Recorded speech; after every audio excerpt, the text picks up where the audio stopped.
di tepi sungai-sungai Babel. Di sanalah kita duduk sambil menangis apabila kita mengingat Sion.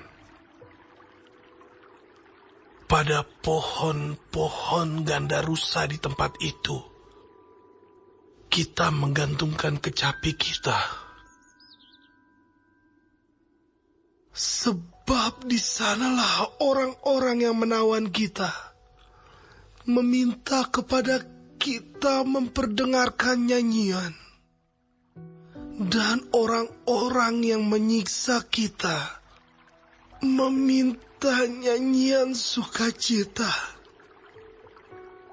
Nyanyikanlah bagi kami nyanyian dari Sion. Bagaimanakah kita menyanyikan nyanyian Tuhan di negeri asing? Jika aku melupakan Engkau, hai Yerusalem, biarlah menjadi kering tangan kananku.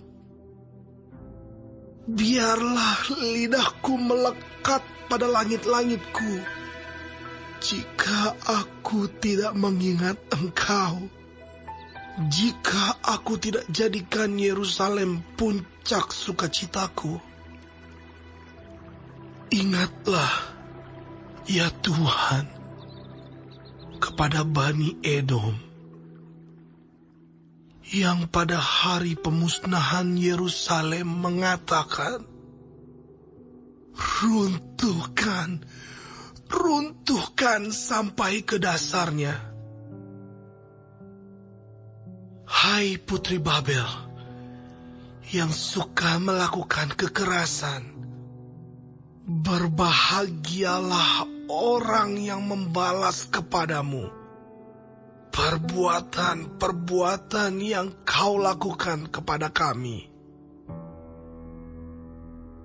Berbahagialah orang yang menangkap dan memecahkan anak-anakmu pada bukit batu.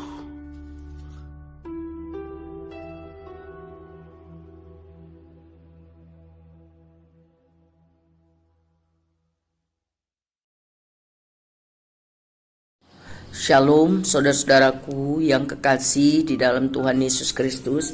Puji Tuhan kalau kita masih diberi kesempatan hidup hari ini dan mempelajari firman Tuhan dari Mazmur 137 di tepi sungai-sungai Babel. Tuhan Yesus memberkati. Bacaan hari ini menyedihkan, menangis karena mengingat keadaan Sion atau Yerusalem. Sementara mereka sedang ditawan, mengalami pahitnya masa pembuangan, ya. Tetapi harus menyanyi lagu sukacita oleh penjajah-penjajah itu. Ya, bisa dibayangkan bagaimana sulitnya. Dan di ayat 7 ditulis mengenai bangsa Edom. Bangsa Edom itu sebenarnya saudara sepupu bangsa Israel. Keduanya berasal dari Ishak dan ayahnya Abraham. Israel berbagi perbatasan dengan Edom di selatan, dan ada iri atau kebencian besar Edom terhadap Israel. Edom tidak membantu ketika Yerusalem dikepung oleh pasukan Babel. Bahkan mereka senang ketika Yerusalem dihancurkan. Di ayat 8 dan 9, Tuhan menghancurkan Babel dan keturunannya karena mereka sombong. Ya, mereka tidak tunduk, tidak takluk kepada Tuhan. Mereka menganggap kalau mereka menang, mereka hebat, itu karena kemampuan mereka. Mereka tidak mengenal Allah yang benar. Akhirnya bangsa Media dan Persia menghancurkan Babel tahun 539 sebelum Masehi. Banyak dari orang-orang Israel yang ditindas melihat kejadian itu. Dan frasa tentang anak-anak di ayat yang terakhir, ayat 9 itu sangat kejam.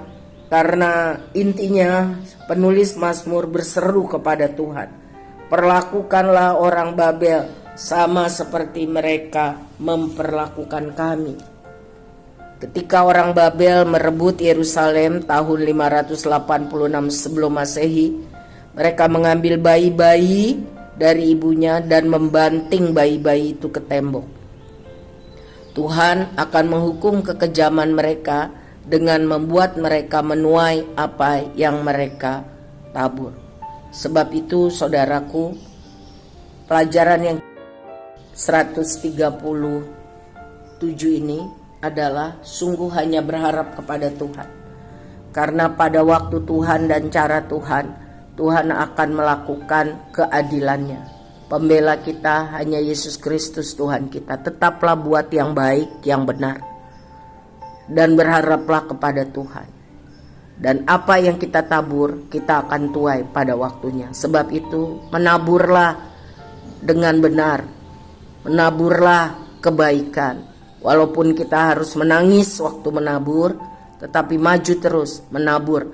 Pada waktu Tuhan, orang yang setia menabur dalam kebenaran akan menuai dengan sorak-sorai.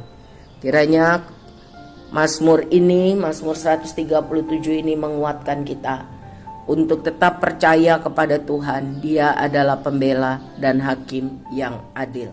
Tuhan Yesus memberkati.